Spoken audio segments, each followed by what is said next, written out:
আসসালামু আলাইকুম রহমতুল্লাহ। এমকে তোমার রচিত easy plus hand note and বৃষ্টিমানের বইয়ের পক্ষ থেকে আপনাদের স্বাগত। আজকের টিটেলের বিষয় মার্সেন্টেজ অপারেশন চতুর্থ ক্লাস। আজকের ক্লাসে আমরা এই অধ্যায়ের দ্বিতীয় ফরম্যাট পারপিসিয়াল ইনভেন্টরি সিস্টেম নিত্যমূল পদ্ধতি, এই পদ্ধতিতে অঙ্ক শিখব। পারপিসিয়াল ইনভেন্টরি সিস্টেমেও অঙ্ক আসে চারটা বেসিসে। Basis number 1 normal basis, number 2 unit basis, number 3 buyer and seller basis, number 4 gross and net discount basis. সেক্ষেত্রে পিরিয়ডিক্যালি আমরা এই চারটা বেসিসের অঙ্ক শিখেছি, পারপিসিয়ালেও এই চারটা বেসিসের অঙ্ক শিখতে হবে। তো আজকের ক্লাসে আমরা এখানে দুইটা বেসিসের অঙ্ক করব, নর্মাল বেসিস এবং ইউনিট বেসিস পারপিসিয়াল সিস্টেমে। তাহলে আসুন, আমাদের বইয়ের প্রবলেম নম্বর 8 থেকে শুরু হয়েছে পারপিসিয়াল পদ্ধতি 2 নম্বর ফরম্যাট। প্রবলেম নম্বর 8 বলা হচ্ছে prepare the journal entry to record the transaction assuming the perpetual inventory system is use. যেহেতু পারপিসিয়াল ইনভেন্টরি সিস্টেম বলেছে, এখানে নাম এরকম বলা থাকবে, তাহলে আমরা বুঝতে পারছি এটা 2 নম্বর ফরম্যাট, কারণ পারপিসিয়াল বলা হয়েছে। আর পিরিয়ডিক্যাল বললে 1 নম্বর ফরম্যাট হতো। এবার আসুন, এই অঙ্কটা যে নর্মাল বেসিস আমরা বুঝবো কী হবে। এখানে কোনো গ্রোস এবং নিট বলা নেই, এখানে ইউনিট বেসিস দেওয়া নেই, বায়ার এবং সেলার এই ধরনের কোনো বই দেওয়া নেই, নর্মালি সাজায় দেওয়া রয়েছে অঙ্কগুলো। তাহলে যেখানে গ্রোস নিট থাকবে না, যেখানে আমাদের বায়ার সেলার থাকবে না, এবং যেখানে আমাদের ইউনিট বেসিস থাকবে না, সেগুলো আমরা বুঝবো সবই নর্মাল বেসিস। যাই হোক, তো আমরা এখানে দেখলাম ট্রানজাকশন জানুয়ারি 1 তারিখ, 2 তারিখ, 3 তারিখ, 4, 5, 6, 7 এবং 8 তারিখ, এই 8টা লেনদেন দেওয়া আছে। প্রশ্নটি আমরা পড়ে জাবেদা করি। তো প্রথমে আমরা জাবেদার একটা ছক তৈরি করি, আর প্রশ্ন পড়ে সঙ্গে সঙ্গে জাবেদাটা দেখা দেবো, তাহলে খুব দ্রুত অঙ্ক করা যাবে। সে ধরুন, আমরা জানি পিরিয়ডিক্যাল পারপিসিয়াল যাই হোক না কেন, জাবেদার ছক এই 5টা কলামই থাকবে: ডেট, পার্টিকুলার্স, রেফারেন্স, ডেবিট টাকা এবং ক্রেডিট টাকা। 1 তারিখে বলা হচ্ছে মার্চেন্ডাইজ পারচেজ 5,000 টাকা, টার্ম 3/10 N/30। মার্চেন্ডাইজ ক্রয় করা হয়েছে, বাকিতে টার্ম 3/10 10 দিনের ভিতরে টাকা দিতে পারলে 3% মাত্রা পাওয়া যাবে। আর যদি আমরা 10 দিনের ভিতরে টাকা দিতে ব্যর্থ হই, তাহলে আমাদের সর্বোচ্চ বকেয়া সীমানা 30 দিন। তো 1 তারিখে যে পারচেজ মার্চেন্ডাইজ বলা আছে 50,000 টাকা, এটা যাবে দেওয়া হবে। যেহেতু পারপিসিয়াল, তাহলে মার্চেন্ডাইজ ডেবিট আর অ্যাকাউন্ট পেবেল ক্রেডিট। পিরিয়ডিক্যাল হলে পারচেজ লিখতাম, পারপিসিয়াল বলে মার্চেন্ডাইজ লিখলাম। তো আমরা অঙ্কটা দেখে আসি। যাবে দাও, দেখুন merchandise debit, account payable credit, কত টাকা? 50,000 টাকা। রেকর্ড, এখানে আমাদের ন্যারেশন লিখতে হবে two record the purchase for one account. 2 তারিখে fruit charge on merchandise purchase 1,000 টাকা। তাহলে আমরা যে পণ্য ক্রয় করেছি 50,000 টাকার, সেটা জন্য পরিবহন খরচ দেওয়া হবে 1,000 টাকা। আমরা জানি পারপিসিয়াল সিস্টেমে ক্রয় সংক্রান্ত যত ব্যয় হবে সব মার্চেন্ডাইজ লিখতে হবে। তাই এখানে আমরা লিখেছি merchandise inventory debit, cash credit 1,000 টাকা। ক্লিয়ার? যদি এটা পিরিয়ডিক্যাল হতো, তাহলে আমরা কি লিখতাম? ফ্রাইট ইন ডেবিট লিখতাম, ক্যারিজ ইন ডেবিট লিখতাম, ট্রান্সপোর্টেশন ইন ডেবিট লিখতাম। কিন্তু পারপিসিয়াল বলে মার্চেন্ডাইজ লিখতে হবে। 2 তারিখ শেষ। 3 তারিখে বলা আছে মার্চেন্ডাইজ সেল 20,000 টাকা, term 2/10 N/30, which cost of good sold, cost price 18,000 টাকা। তো এখানে আমাদের পারপিসিয়াল সিস্টেম বলে সেলসে দুটো জাবেদা দিতে হবে, একটা সেল প্রাইস 20,000 টাকা দিয়ে জাবেদা করতে হবে, আর একটা কস্ট প্রাইস 18,000 টাকা জাবেদা করতে হবে। তাহলে আসুন 3 তারিখে আমরা দেখে আসি দুটো জাবেদা। এখন ছিল ডেবিট, সেল ক্রেডিট 20,000 টাকা, আর এটা cost of goods sold debit, merchandise credit 18,000 টাকা। বিক্রয়ের দুইটা জাবেদা হলো পারপিসিয়াল সিস্টেমে। 3 তারিখে পরে 4 তারিখে ট্রান্সপোর্টেশন আউট অফ হচ্ছে on FOB destination. FOB destination বললে আমরা জানি যে পরিবহন খরচ বিক্রেতা প্রদান করে। যেহেতু আমরা 3 তারিখে বিক্রি করেছিলাম, সেটার এখন পরিবহন খরচ দিতে হবে। FOB ডেস্টিনেশন বলা আছে 800 টাকা। তাহলে এটা বিক্রয় পরিবহন, freight out debit, cash credit. তাহলে 4 তারিখে আমরা লিখব ফ্রাইট আউট ডেবিট বা transportation out debit, cash credit.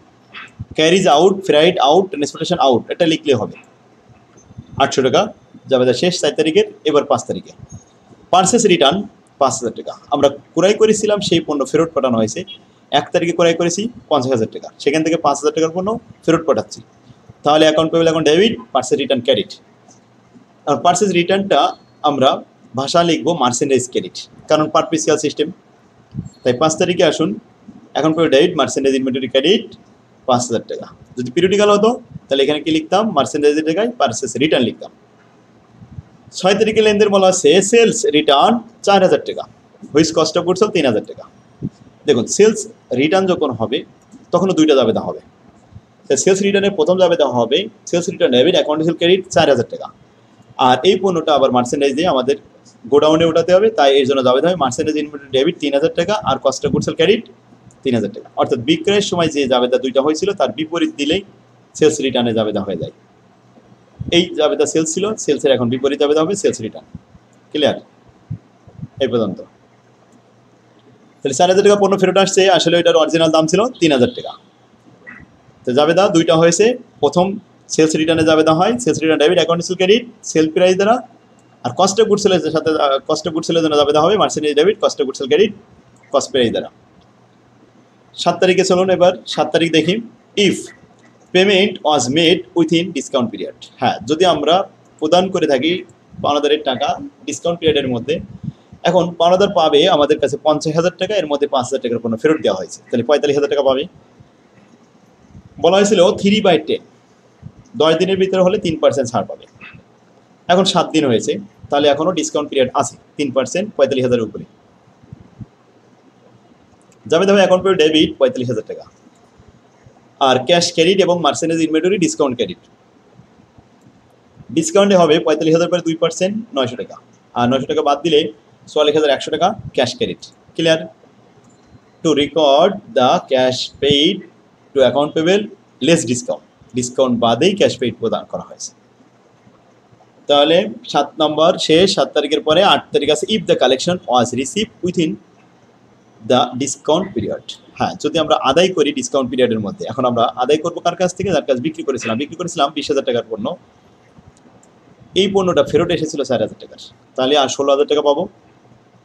3 তারিখ থেকে 8 তারিখ এখনও ডিসকাউন্ট পিরিয়ডের টাইম আছে, তাহলে ক্যাশ ডেবিট আর সেল ডিসকাউন্ট ডেবিট এবং account receive credit. Account receive credit কত হবে? 17,000 টাকা, কারণ 3,000 টাকা ফেরত আসে। এই 17,000 টাকার উপরে ডিসকাউন্ট করতে হবে, তাতে আসে 340 টাকা, আর ক্যাশ ডেবিট 16,660 টাকা। ক্লিয়ার? আলহামদুলিল্লাহ। তাহলে আমরা নর্মাল বেসিসের পারপিসিয়াল সিস্টেমের অঙ্ক শেষ করলাম। পরের অঙ্কগুলো সেম একই অবস্থায়, এখানে কোনো ইউনিট নাই, এখানে কোনো ডিসকাউন্ট নিট ডিসকাউন্ট বেসিস নাই। ঠিক আছে দেখুন, তাহলে আমরা এরপরে আসি বায়ার অ্যান্ড সেলার, এই মেথডটা দেখি। ইউনিট বেসিস, তো 2 নম্বর বেসিসটা কি ছিল? Unit basis. আগামী ক্লাসে আমরা বায়ার মেথড করবো, বায়ার সেলার। ইউনিট বেসিসে পারপিসিয়ালে খুব সহজ একটা অঙ্ক, এটা খুবই সহজ, easy. Kamal ought to use the perpetual inventory system on January 1st. A new car inventory 1 লক্ষ টাকা consist of, এখানে বলছে যে মডেল এ বি সি 3 ধরনের মডেলের গাড়ি আছে, ইউনিট 4টা, এই মডেলের 4টা গাড়ি প্রত্যেকটার দাম 6,000 করে 424,000 টাকা, আর বি মডেল 3টা গাড়ি আছে প্রত্যেকটা মডেলের দাম 7,000 তার 321,000 টাকা, আর সি মডেলের 2টা গাড়ি আছে 9,000 করে 9 দুগুণে 18,000 টাকার পণ্য বর্তমানে গোডাউনে আছে। এখন নতুন করে ট্রানজাকশন হচ্ছে during January the following purchase and sale were made on account. প্রথমে জানুয়ারি 5 তারিখ, 7 তারিখ, 13 তারিখ, 17, 20, 22, 24 এবং 28। 5 তারিখে পারচেস 3A কার, 3টে এ গাড়ি ক্রয় করা হয়েছে ফর টাকা 6,000 ইচ, প্রত্যেকেই 6,000 টাকা করে 3 18,000 টাকার পণ্য, তাহলে merchandise debit account payable credit 18,000 টাকা। ক্লিয়ার? আচ্ছা, এরপরে আসুন সোল্ড। এটা একটু বলি যে এখানে তো আমরা ক্রয় করেছি, তাই না? ক্রয় করলে পারপিসিয়ালে কী হয়? মার্চেন্ডাইজ লিখতে হয়, আর যদি পিরিয়ডিক্যাল হতো তাহলে পারচেস লিখতাম। আচ্ছা, এছাড়া আর কিছু না। আর এখানে বলা হয়েছিল sales and purchase are made on account, সম্পূর্ণটা বাকিতে, কোনো নগদে বেচে কেনা এখানে নেই, সম্পূর্ণ বাকিতে বেচে কেনা হয়েছে। তো 5 তারিখে আমরা তাই লিখলাম merchandise debit account payable credit 18,000 টাকা 318। নাম্বার নেক্সট, সোল্ড টু এ কার, এ মডেলের 2টা গাড়ি বিক্রি করা হয়েছে 8,000 টাকা ইচ, তাহলে 8 দুগুণে 16,000 টাকা। বিক্রয় করলে পারপিসিয়ালে 2টো জাবেদা হয়। এখন আমরা সেলসের জাবেদা দিব 2টা গাড়ি 8 দুগুণে 16,000 টাকা, কিন্তু এটা কস্ট অফ গুডস সোল্ড কোথায়? এই কস্ট অফ গুডস সোল্ড আছে আমাদের এইখানে। এক একটা গাড়ির দাম ছিল এই মডেলের 6,000 টাকা, 6 দুগুণে 12,000 টাকা হবে, তাহলে 16,000 টাকা বিক্রয় মূল্য, 12,000 টাকা ক্রয় মূল্য।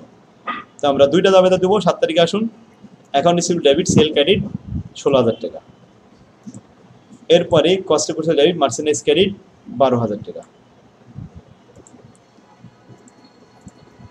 7 তারিখের পরে 13 তারিখ, 13 তারিখে purchase two C car, C মডেলের দুইটা গাড়ি ক্রয় করা হয়েছে 9,000 করে, 9 দুগুণে 18,000 টাকা।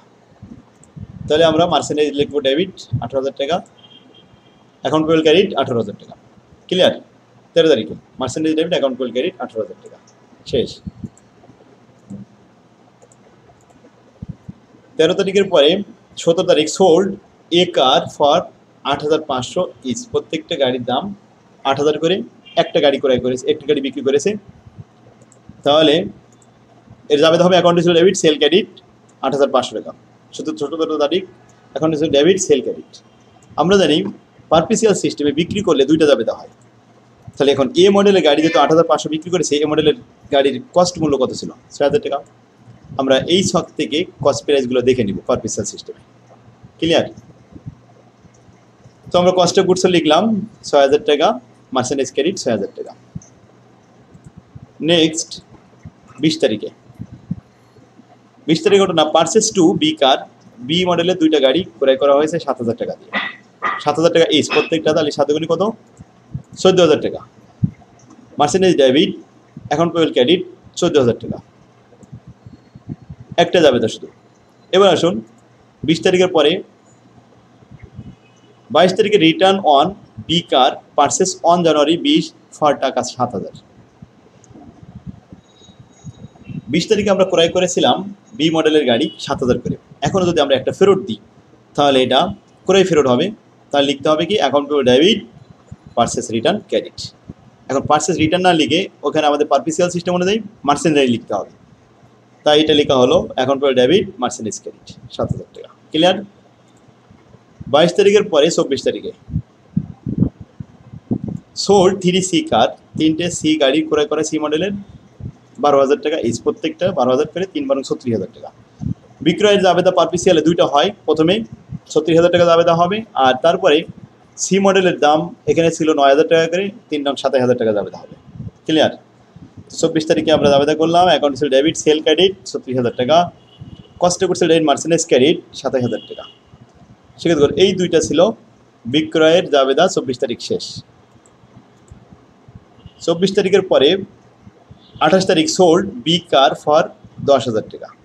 বি মডেলের একটা গাড়ি বিক্রি করা হয়েছে 10,000 টাকা। এখন বি মডেলের কস্ট প্রাইস কিন্তু 7,000 টাকা। 7,000 টাকার পণ্য 10,000 টাকা বিক্রি করেছে। প্রথম বিক্রয় জাবেদা 10,000 টাকার জন্য জাবেদা হবে 28 তারিখ অ্যাকাউন্ট ছিল ডেবিট সেল ক্রেডিট 10,000 টাকা, cost of goods debit merchandise credit 7,000 টাকা। ক্লিয়ার? বিক্রয় কটা জাবেদা হলো? দুইটা জাবেদা।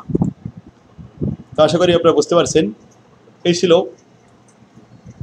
ইউনিট বেসিসের অঙ্ক। তাহলে আমরা 2 নম্বর বেসিসের অঙ্ক শিখলাম। ইউনিট বেসিসের আরও অনেকগুলো অঙ্ক আছে, এইগুলো আপনারা প্র্যাকটিস করবেন। একই ধরনের অঙ্ক সব। যেমন এ পণ্য এখানে আছে 4 পিস, প্রত্যেকটা দাম 10,000 টাকা করে। বি পণ্য, বি মডেলের গাড়ি 3টা গাড়ি আছে 12,000 টাকা করে দাম, আর সি মডেলের 2টা গাড়ি আছে 16,000 টাকা করে দাম। During the June the following purchase and sale, purchase and sale এখানে সবই লেখা আছে। 3 এ মডেলের গাড়ি ক্রয় করা হয়েছে, এখানে সোল্ড বিক্রি করেছে এ মডেলের 2টা গাড়ি। সেমভাবে 10 নম্বরে যে অঙ্ক করলাম, 11 নম্বরটা একইভাবে ইউনিট বেসিসের অঙ্ক সব একই রকম হয়। তো 11 নম্বরে এই অঙ্কটা আপনারা প্র্যাকটিস করেন।